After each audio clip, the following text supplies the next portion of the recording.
През октомври 2011 година е арестуван на международното летище в Сао Пауло, Бразилия.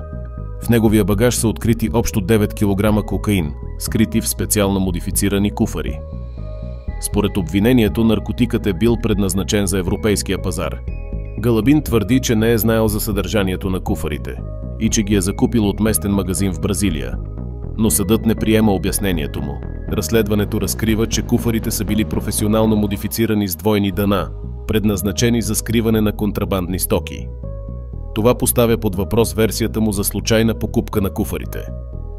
В хода на делото, защитата му представя доказателства, че той е имал договори за бизнес срещи в Южна Америка, но те не са достатъчни, за да го освободят от обвиненията.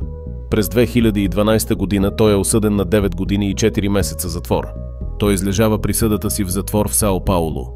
На следващата година обаче е освободен предсрочно.